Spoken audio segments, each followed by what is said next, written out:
देशवासियों को चित्रकूट त्रिपाठी का नमस्कार। स्वागत करता हूं आपका सामान्य ज्ञान ग्रुप परिवार की ओर से। जो हम लोगों ने पहल की है उसमें आप लोगों का दिल से स्वागत करता हूं। आज हम लोग बात करेंगे पाचन तंत्र के ऊपर। तो आपका अधिक समय ना लेते हुए मैं सिर्फ पाचन तंत्र के एक वीडियो आज बनाऊंगा और एक जो विभिन्न प्रकार के न्यूट्रिशंस हैं उनसे रिलेटेड वीडियो में नेक्स्ट स्टेप में बनाऊंगा। आज केवल हम ह्यूमन पाचन तंत्र की बात करेंगे, जो मानव का जो पाचन तंत्र है उसके बारे में बात करेंगे। तो आप सभी अंत तक इस वीडियो को देखें। अधिकतर जो कंपटीशन एग्जाम के प्रश्न है इसी में से पूछे जाते हैं। देखिए, पाचन तंत्र हमारे शरीर के सभी तंत्रों में से सबसे महत्वपूर्ण तंत्र है। पाचन तंत्र में दो चीजें होती हैं, एक होता है पाचन, दूसरा होता है अवशोषण। अवशोषण इस प्रकार से पाचन और अवशोषण मतलब जो पदार्थ पचता है बाद में अवशोषित होता है, तो इन दोनों से मिलकर बनता है हमारा पाचन तंत्र। पाचन तंत्र। हम सबसे पहले पाचन तंत्र में पाचन अंगों की बात करेंगे और फिर उसके बाद में पाचन। सबसे पहले परिभाषा देख लेते हैं। पाचन की परिभाषा क्या है? जटिल अणुओं का सरल अणुओं में टूटना एंजाइम की सहायता से। जटिल अणुओं का सरल अणुओं में टूटना या बदलना पाचन कहलाता है। जैसे मान लीजिए हम किसी घर को तोड़ते हैं तो उसमें घर तोड़ने के बाद हमें क्या मिलता है? ईंट, यानी कि वो हमारा मूलभूत पदार्थ है। तो उसी प्रकार से जो जटिल अणु होते हैं हमारी बॉडी में जाने के बाद, जब हम भोजन करते हैं तो भोजन करने के बाद जो जटिल अणु होते हैं उनको सरल अणुओं में बदलना ही पाचन कहलाता है। तो पाचन जो है इसकी सिंपल परिभाषा है। कई बार पूछ लेते हैं कि निम्नलिखित में से कौन सी सही परिभाषा है, तो बहुत ही सिंपल है। जटिल अणुओं का सरल अणुओं में बदलना पाचन कहलाता है। हम यहीं से स्टार्ट करेंगे। तो सबसे पहले मैं आप लोगों को चित्र बनाना बताता हूँ कि भाई चित्र बनाकर कैसे इस चीज़ को देख सकते हैं। तो आप जरा ध्यान से देखिए। ये हो गया हमारी फूड पाइप, यानी इसको हम लोग इसोफेगस बोलते हैं और इसको भोजन नली भी बोला जाता है। भोजन नली या इसोफेगस। उसके बाद में हमारा स्टमक आता है अर्थात पेट। ये आप लोग देख रहे होंगे, मैंने पेट बना दिया। उसके बाद में ये ध्यान रखिए, ये हमारी छोटी आंत्र है। मैं अपनी तरफ से ये एक चित्र आप लोगों को केवल समझाने के लिए बता रहा हूँ। ऐसा इतनी छोटी हमारी छोटी आंत्र नहीं होती है, 23 मीटर के आसपास की होती है। इसके बारे में मैं अगली वीडियो में बताऊँगा। ये तो सिर्फ आपको समझाने के लिए एक मैंने डायग्राम तैयार किया है, एक ब्लूप्रिंट तैयार किया है। और ये हमारी बृहद आंत्र है। इसको बृहद इसलिए बोलते हैं क्योंकि थोड़ी चौड़ी होती है। ठीक है, ये गुदपथ है अर्थात गुदाद्वार हो गया। और यहाँ एक छोटा सा वर्मीफॉर्म अपेंडिक्स होता है। ठीक है, और ये हमारी छोटी आंत्र होती है, इसमें क्षुद्र आंत्र या स्मॉल इंटेस्टाइन। Small intestine. और ये हो गया आपकी लार्ज इंटेस्टाइन यानी कि बृहद आंत्र। बृहद आंत्र, ठीक है। और उसके बाद ये हो गया स्टमक अर्थात पेट। आमाशय बोलते हैं इसको हिंदी में, आमाशय अर्थात स्टमक। एक और चीज़ मैं आपको बताऊं, यहाँ पर होता है लीवर अर्थात यकृत। ठीक है, तो ये मैंने यकृत बना दिया। और यहाँ पर एक पत्ते के समान संरचना होती है जिसको हम लोग बोलते हैं पैंक्रियाज यानी अग्नाशय ग्रंथि। वास्तव में 2 in 1 ग्रंथि होती है। बहिर्स्रावी ग्रंथि भी होती है और अंतःस्रावी। अंतःस्रावी के रूप में इसमें से इंसुलिन निकलता है जो रक्त में अपने जो ग्लूकोज होता है उसकी मात्रा को कंट्रोल करता है, और ग्लूकागॉन भी निकलता है जो रक्त में इसकी मात्रा को कंट्रोल करता है। वो हम बाद में बात करेंगे। पहले तो ये हम पाचन, इसमें से पाचन रस भी निकलता है। इस पाचक रस को ले जाने के लिए एक छोटी सी पाइप होती है, ये आंत्र में खुलती है। अच्छा, यहाँ पर लीवर होता है। लीवर के पास ये एक पित्त की थैली होती है। पित्त की जो थैली होती है वहाँ पित्त इकट्ठा रहता है, और जब हम कोई वसीय पदार्थ खाते हैं तो ये इसमें, ये देखो, ये दोनों मिल के और ये आंत्र में चली गई है। अब देखने वाली बात ये है कि हमारे पास मतलब कि पाचन क्रिया की अगर अध्ययन की बात करें तो पाचन क्रिया का अध्ययन सिर्फ इतने से ही हो जाएगा। ये आपका मतलब मैं बना देता हूँ हल्का सा बॉडी, है ना, ताकि आपको समझ आता रहे। ये बॉडी बन गया। ओके, आई थिंक ये बॉडी हो गया। देखने वाली बात है। अब ये मैंने सरल चित्र इसलिए बनाया ताकि आपको आसानी से समझाया जा सके कि पाचन होता क्या है। अब देखिए ध्यान से, पाचन में सबसे पहले क्या होता है कि जो हम भोजन करते हैं उस पर एंजाइम वगैरह की क्रिया के बाद में उस सरल अणुओं में बदलना शुरू हो जाता है। तो जैसे ही भोजन को मुख में लिया जाता है तो मुख के अंदर जो लार होती है, लार के अंदर एक एंजाइम होता है जिसको टाइलिन एंजाइम बोलते हैं। टाइलिन ठीक है, इसका एक और नाम है, इसको सिलीवरी एमाइलेज भी बोला जाता है, एक ही बात है। तो टाइलिन एंजाइम क्या करता है कि भोजन में जो कार्बोहाइड्रेट्स है, कार्बोहाइड्रेट्स का आंशिक पाचन कर देता है। कार्बोहाइड्रेट्स, हाइड्रेट्स, एक चीज़ मैं आपको बता दूं, पाचन में हम ये चीज़ें पढ़ेंगे, कार्बोहाइड्रेट्स पचित होने के बाद में ग्लूकोज जैसी एक हेक्सोज शुगर में बदल जाता है। हेक्सोज यानी एक 6 कार्बनिक संरचना में ज़्यादातर वो ग्लूकोज ही होता है। इसीलिए मैं आप लोगों को आसानी समझने के लिए, मतलब आसान भाषा में बदलने के लिए हम हेक्सोज को ग्लूकोज बोल देंगे। हालांकि कई प्रकार के हेक्सोज उत्पन्न होते हैं जो बाद में लीवर ग्लूकोज में बदलता है, लेकिन हम मान के चल रहे हैं कि ग्लूकोज जैसा ही एक हेक्सोज होता है, ताकि आपको आसानी से समझ में आ सके। ठीक है, तो कार्बोहाइड्रेट्स ग्लूकोज में यानी कि हेक्सोज में बदलता है, तभी हम इसको पाचन मानते हैं। उसी तरह से कार्बोहाइड्रेट्स के बाद में आ जाता है आपका वसा। अगर जो वसा है वो वसीय अम्ल में बदल जाता है। वसीय अम्ल, वसीय अम्ल, वसीय अम्ल में बदल जाता है। और एक आपका प्रोटीन होता है जो अंत में, पहले प्रोटीन पेप्टोन्स में टूटता है, पेप्टोन्स प्रोटीएजेस में टूटते हैं, और प्रोटीएजेस अंत में अमीनो अम्ल में बदल जाता है। अमीनो अम्ल, अमीनो अम्ल। आप यूँ मानिए ना कि ये सब हमारे शरीर को मिलने वाली ईंटें हैं, यानी ये सब चीज़ें घर हैं और ये टूटने के बाद ईंटों में कन्वर्ट हो गया। अब हमारा शरीर इससे नया घर बनाएगा। तो यानी कि जो भी पदार्थ है, जो भोजन है, भोजन इस रूप में होता है और ये इस रूप में बदलता है। तो आइए देखते हैं कि हमारे शरीर में ये वाला भोजन इस रूप में कैसे बदलता है। तो देखो ध्यान से, सबसे पहले क्या होता है कि मनुष्य भोजन करता है, भोजन में लार मिक्स होती है। लार मिक्स होती है तो उसमें टाइलिन एंजाइम क्या करता है, कार्बोहाइड्रेट्स का आंशिक पाचन करता है। ये बात ध्यान रखना, पेपर में कई बार पूछा है कि कार्बोहाइड्रेट्स का आंशिक पाचन करके हेक्सोज शुगर में कन्वर्ट कर देता है। इस वजह से 2-3 मिनट चबाने पर रोटी हमें मीठी लगती है। उसके बाद में लार में जो टाइलिन एंजाइम तो होता है। अच्छा, लार मिक्स होने से एक फायदा और होता है, लार युक्त जो भोजन है बड़ी आसानी से फिसलता हुआ पेट में आ जाता है। तो इस तरह से भोजन जब पेट में आ जाता है तो पेट में भी कुछ होता है। ध्यान रखने वाली बात है, भोजन नली में भोजन का पाचन नहीं होता, ये एक ट्रैक होता है ना। इसमें क्रमानुकुंचन गतियां होती हैं। क्रमानुकुंचन गतियों की वजह से, पेरिस्टाल्टिक मोशन की वजह से भोजन अपने आमाशय में यानी कि पेट में पहुंच जाता है। पेट में पहले से इंतजार कर रखा होता है। पेट में पहले HCl, हाइड्रोक्लोरिक अम्ल होता है, जिसकी वजह से पेट का pH बहुत कम हो जाता है, यानी कि एक अम्लीय माध्यम में कन्वर्ट हो जाता है। देखने वाली बात क्या है कि HCl भोजन में 3 काम करता है। पहला काम क्या करता है, इसको जीवाणु मुक्त करता है। दूसरा, इसको सड़ने से बचाता है। तीसरा, एक माध्यम प्रदान करता है जिसके अंदर पेप्सिन नाम का एंजाइम, ध्यान रखना पेप्सिन, ये पेप्सिन एंजाइम क्या करता है कि प्रोटीन को अमीनो अम्ल में बदल देता है। पहला पाचन यहाँ होता है, प्रोटीन का पहला पाचन पेप्सिन के कारण।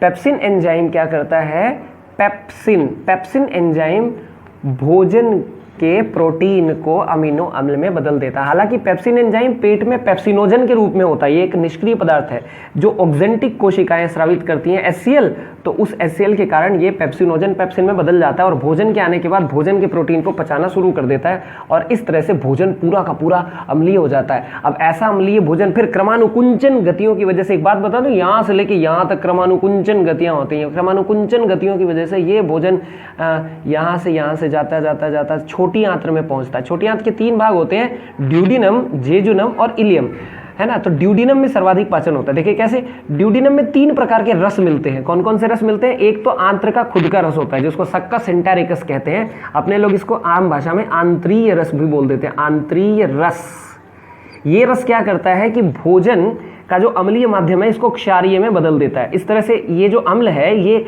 आंतरिक दीवारों को खराब नहीं कर पाता है, क्योंकि यहाँ पर तो बहुत भयंकर चीज़ होती है, अल्ट्रा फाइन स्ट्रक्चर होती है, सब म्यूकोसा की लेयर होती है जो हमारे पेट को अम्ल के दुष्प्रभाव से बचाती है, लेकिन यहाँ तो नहीं होती। तो ये अम्ल यहाँ पे आते ही बहुत जल्दी क्षारीय होना जरूरी है। तो आंत्र रस क्या करता है, इसको क्षारीय कर देता है। अच्छा, यहाँ जितनी भी चीज़ें होती है सब क्षारीय होती हैं, समझने वाली बात है। अब उसके बाद एक रस तो हो गया, दूसरा रस होता है लीवर से निकलता है, जिसको अपने लोग बोलते हैं पित्तरस। पित्तरस लीवर से निकलता है। तो लीवर से निकलता है और ये पित्त की थैली में इकट्ठा रहता है, है ना। और कभी कभी तो अगर मान लीजिए पिटकीथेरी को काट के निकाल दें तो भी ये रस निकलता रहता है, लेकिन धीरे हो जाती है, इसकी क्वांटिटी कम हो जाती है। कभी कभी जब ज़्यादा वसीय पदार्थ खाते हैं तो ज़्यादा पितरस की आवश्यकता होती है, तो ये थैली में पहले से ही पितरस होता है, तो गॉल ब्लैडर इसको बोल देते हैं। तो गॉल ब्लैडर का ये रस भी इसके अंदर आ जाता है, और ये पितरस क्या करता है कि वसा को छोटे छोटे वसीय अम्ल में बदल देता है, यानी कि वसा का पाइसीकरण कर देता है, इमल्सिफिकेशन कर देता है। इमल्सिफिकेशन को समझने के लिए मैं आपको एक छोटा सा एक्सपेरिमेंट बताता हूँ। आप अपने हाथ पर 2-3 बूंद पानी लेकर उसमें 1 आध बूंद तेल डाल के और आराम से मिक्स कर दीजिए, तो एकदम दूध जैसा पदार्थ बनेगा। उसी को इमल्शन बोलते हैं, केमिस्ट्री के लैंग्वेज में वो इमल्शन होता है। इमल्शन से क्या होता है कि जो वसा के बड़े अणु हैं वो छोटे छोटे वसीय अम्ल में कन्वर्ट हो जाते हैं। वसा एकमात्र ऐसी चीज है जो डायरेक्ट हमारा बॉडी एब्जॉर्ब कर सकता है, जबकि प्रोटीन नहीं एब्जॉर्ब करता, कार्बोहाइड्रेट्स नहीं एब्जॉर्ब करता, लेकिन वसा को डायरेक्ट ऑब्जर्व कर सकता है। तो फिर हमारी जो छोटी छोटी जो माइक्रोविली होती है उसमें एब्जॉर्ब करने के लिए हमारे पास वसा को वसीय अम्ल में बदलने के लिए ये पितरस हेल्प करता है। तो पितरस की हेल्प से वसा वसीय अम्ल में बदल जाता है। इसके बाद में और एक और रस आता है जिसको हम लोग कहते हैं अग्नाशयी रस। ये पत्ते जैसी संरचना दिख रही है आप सब लोगों को, ये संरचना क्या करती है कि अग्नाशयी रस को भी इसमें प्रविष्ट करा देती है। तो तीसरा रस हमारे पास होता है अग्नाशयी रस। अग्नाशयी रस, अग्नाशयी रस क्या करता है कि अग्नाशयी रस में प्रोटीन और वसा का, प्रोटीन और कार्बोहाइड्रेट्स का पाचन करने वाले एंजाइम होते हैं। तो प्रोटीन का पाचन करने वाला एक एंजाइम होता है जिसको ट्रिप्सिन बोला जाता है। ट्रिप्सिन एंजाइम बचे हुए प्रोटीन का भी पाचन कर देता है। ले जी, प्रोटीन पूर्ण रूप से पचित हो गया यहाँ आते आते, ठीक है। अच्छा, और जो एंजाइम होते हैं जो कार्बोहाइड्रेट्स को ग्लूकोज यानी हेक्सोज में कन्वर्ट करते हैं, वो भी यहाँ पे मौजूद होते हैं, और वो सारे के सारे कार्बोहाइड्रेट्स को पाचित कर देते हैं। जैसे ग्लूकोज को, जैसे आपका सुक्रोज हुआ तो सुक्रेज नामक एंजाइम सुक्रोज को तोड़ता है। तो इस तरह से बहुत सारे एंजाइम होते हैं इसके अंदर जो इसके अंदर कार्बोहाइड्रेट्स का पाचन कर देते हैं। अब आप देखिए कि कार्बोहाइड्रेट्स का पाचन यहाँ पर हो गया, ठीक है, प्रोटीन का पाचन भी यहीं पर हो गया, ठीक है, वसा भी यहीं पे वसीय अम्ल में बदल गया। तो ये तीनों रस ने मिलकर यहाँ पे सर्वाधिक पाचन कर दिया। अब बात करते हैं, पाचन तो हो गया, ये 3 चीज तो बन गई, अब क्या होगा? तो वेरी सिंपल है, ये जो आंत्र की दीवारें होती हैं, ये आंत्र की दीवारें, इसके अंदर उंगली नुमा छोटे छोटे छोटे छोटे इस तरह से प्रवर्ध निकले हुए होते हैं, ठीक है। इससे बड़े फायदे होते हैं, है ना। इन प्रवर्धों में छोटे छोटे छेद होते हैं जिनसे ये वसीय पदार्थ एब्जॉर्ब होते हैं। तो अब सवाल ये है कि प्रवर्ध क्यों होते हैं, सीधा क्यों नहीं होता? तो भाई ध्यान रखने वाली बात है, अगर सीधा ट्रैक होता तो बहुत आसानी से भोजन सरकता हुआ बाहर निकल जाता, लेकिन इसकी वजह से भोजन धीरे धीरे धीरे धीरे निकलता है, और यह अवशोषण सतह को लगभग 200 गुना बढ़ा देती है। 200 गुना, 200 टाइम अवशोषण सतह को ये सूक्ष्मांकुर बढ़ा देते हैं। इनको हिंदी में सूक्ष्मांकुर कहते हैं, और अंग्रेजी में इनको विली बोला जाता है, VILLI, विली, इसको विली बोलते हैं। ये उंगली नुमा प्रवर्ध पाए जाते हैं। ये संपूर्ण जो आपके छोटी आंत्र और बड़ी आंत्र में काफ़ी मात्रा में होते हैं। छोटी आंत्र में बहुत ज़्यादा सघन होते हैं, काफ़ी करोड़ों अरबों की संख्या में होते हैं, ताकि ये जितना भी भोजनीय पदार्थ है ये सारा अवशोषित हो सके, ठीक है। तो ये चीज़ यहाँ तक समझ में आ गई। तो यहाँ तक जाते जाते भोजन धीरे धीरे धीरे धीरे अवशोषित हो जाता है। अब भोजन में क्या बचा? सिर्फ जल और खनिज पदार्थ। तो ये जैसे ही भोजन बड़ी आंत्र में आता है, जल और खनिज पदार्थ जल और खनिज पदार्थ अवशोषित हो जाते हैं भोजन से, और अंत में अपचित भोज्य पदार्थ को बाहर निकाल दिया जाता है। अब सवाल ये कि ये क्या चीज़ थी? ये वर्मीपाउ अपेंडिक्स है, ये हमारे शरीर में अवशेषी अंग है। माना जाता है कि हमारे पूर्वजों में ये अत्यंत विकसित था। इसमें कुछ प्रोबाइट्स, बैक्टीरिया वगैरह होते हैं, जीवाणु होते हैं, जो सेलुलोज का पाचन करने के काम में आते हैं। गाय भैंस वगैरह में ये चीज़ बड़ी विकसित होती है। इस वजह से ना वो जुगाली करते हैं बारी बार, ताकि वो भोजन में अच्छी तरह मिक्स कर लें और ग्लूकोज टूट सके, यानी कि कार्बोहाइड्रेट्स ग्लूकोज में, कार्बोहाइड्रेट नहीं, मैं क्या कह रहा था, ये सेलुलोज का पाचन करते हैं। तो सेलुलोज भी क्या है? ग्लूकोज का पॉलीमर है। तो सेलुलोज ग्लूकोज में कन्वर्ट होता है और बाद में ये पाचन हो जाता है। मैं एक बार दोबारा से आप लोगों को बता दूं, सबसे पहले भोजन किया, भोजन में लार मिली, टाइलिन एंजाइम ने आंशिक पाचन किया कार्बोहाइड्रेट्स का, उसके बाद भोजन सरकता हुआ पेट में आया, पेट में HCl था, HCl ने 3 काम किए। कौन कौन से काम किए? देखो ध्यान से, पहला क्या किया? भोजन का रक्षा किया, यानी कि उसको बैक्टीरिया फ्री किया, फिर भोजन को सड़ने से बचाया, और फिर एक माध्यम प्रदान किया, पेप्सिन को, ठीक है। उसके बाद में पेप्सिन ने प्रोटीन का पाचन किया, फिर उसके बाद भोजन यहाँ गया, यहाँ जो HCl का प्रभाव नष्ट हुआ, प्रभाव नष्ट होने के बाद ये 3 जूस आए, 3 जूसों ने मिलकर किस किस का पाचन किया? देखो, आंतरिक रस ने तो प्रभाव इफेक्ट को खत्म किया, जो एसिड के इफेक्ट को पित्तरस ने क्या किया? वसा को वसीय अम्ल में कन्वर्ट कर दिया, और उसके बाद ट्रिप्सिन नामक एंजाइम ने कार्बोहाइड्रेट्स को ग्लूकोज में ट्रिप्सिन नामक एंजाइम ने प्रोटीन को अमीनो अम्ल में कन्वर्ट कर दिया। इस तरह से यहाँ पर भोजन का पूरा पाचन हो गया। उसके बाद ये उंगली नुमा प्रवर्धों ने भोजन का अवशोषण करना शुरू कर दिया, जो पचित पदार्थ है, और अवशोषण करते करते अंत में बड़ी आंत्र ने जल और खनिज लवणों का अवशोषण कर लिया। ये तो छोटी सी वीडियो थी। इसमें से सवाल कैसे पूछे जाते हैं, तो सबसे पहले आपका सवाल पूछ सकते हैं कि लार में कौन सा एंजाइम होता है, जवाब है टाइलिन। आपको ये पूछ सकते हैं कि भोजन का सर्वप्रथम पाचन कहाँ होता है, जवाब है भोजन का सर्वप्रथम आंशिक पाचन तो कहाँ होता है, लार के द्वारा होता है, मुख में। और भोजन का सर्वाधिक जो पहला पाचन है वो होता है पेट में। अच्छा, एक और चीज मैं आप लोगों को बता दूं, कई बार मैं मिस कर देता हूं, छोटे बच्चों के पेट में एक विशेष प्रकार का एंजाइम पाया जाता है जिसको रेनिन बोलते हैं। रेनिन एंजाइम क्या करता है कि दुग्ध प्रोटीन को पचाता है, जो अपने मिल्क प्रोटीन होता है उसको पचाता है। यानी कि बड़ों में ये एंजाइम नहीं होता, इस वजह से बड़ों में दूध के गुण तो मिलते हैं लेकिन दूध का प्रोटीन नहीं मिल पाता है। इसका रीजन ये है कि दूध के प्रोटीन को पचाने वाला रेनिन एंजाइम नहीं पाया जाता है। इस वजह से छोटे बच्चों में, क्योंकि छोटे बच्चे ही होते हैं बस दूध पीने वाले, तो मेन तो यही होते हैं, तो इसीलिए ये चीज़ अब थोड़ा सा ध्यान रखेंगे। तो इस तरह से अब और क्वेश्चन क्या बनता है कि हमारे आहार नाल में, इसको यहाँ से लेके यहाँ तक आहार नाल बोलते हैं, आहार नाल में सर्वाधिक पाचन कहाँ होता है, तो जवाब है ड्यूडेनम में। देखो ड्यूडेनम में तीनों चीजें पची, बचा हुआ प्रोटीन भी पचा, कार्बोहाइड्रेट्स भी पच गया, वसा भी वसी अम्ल में बदल गया, क्योंकि यहाँ तीनों रस होते हैं। ठीक है, एक हो गया सक्कस इंटेरिकस, फिर हो गया पित्तरस, और फिर उसके बाद में अग्नाशयी रस। ये तीनों रस यहाँ पर होते हैं, इसीलिए भोजन का सर्वाधिक पाचन इसी जगह पर होता है। ये जो यू के समान नलिका होती है इसको ड्यूडेनम बोलते हैं। ये छोटी आंत्र की सबसे आगे वाला हिस्सा होता है।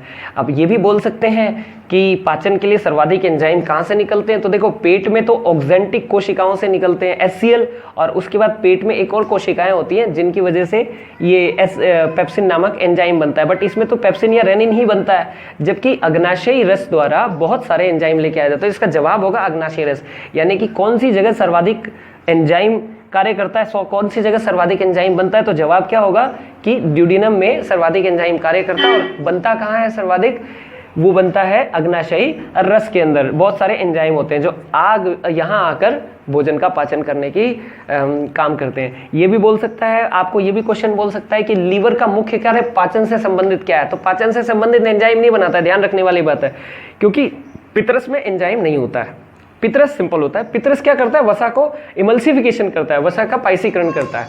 ये भी कह सकता है कि वसा का पाइसीकरण कहाँ होता है, तो ड्यूडेनम में होता है। करता कौन है, पित्तरस करता है। पित्तरस आता कहाँ से, लीवर से आता है। तो ये सब चीजें यहाँ से बनती हैं। भोजन में जल और खनिज लवणों का अवशोषण कहाँ होता है, जवाब है बड़ी आंत्र में होता है। इसीलिए तो देखो जब भी आदमी को दस्त लगता है तो इन्फेक्शन बड़ी आंत्र में होता है। तो बड़ी आंत्र में इन्फेक्शन होने की वजह से दस्त लगते हैं, क्योंकि भी पानी वगैरह तो यहीं से अवशोषित होता है, तो पानी अवशोषित करने वाला मैकेनिज्म भी धीमा पड़ जाता है, और इस वजह से ये अपना सोख नहीं पाता है पानी, तो फिर पानी की कमी हो जाती है। तो इसके लिए ओरल रिहाइड्रेशन सॉल्ट यानी ORS लिया जाता है। ठीक है, तो ये चीज थी, ये पाचन तंत्र के बारे में था। अब पाचन से संबंधित कौन कौन सी ग्रंथियां हैं और पाचन कितने प्रकार का होता है, अलग अलग जीवों में किस किस प्रकार का पाचन होता है, इसके बारे में मैं अपनी अगली वीडियो में बताऊंगा। तो बने रहिए हमारे साथ और हमारी इस चीज़ में सहयोग करिए। और प्लीज़ मैं फिर से रिक्वेस्ट करूंगा, वीडियो को ज़्यादा से ज़्यादा शेयर करें ताकि 10वीं क्लास के बच्चों को भी हेल्प मिल सके और बाकी जितने कंपटीशन एग्जाम के बच्चे हैं उनको भी हेल्प मिल सके। नमस्कार।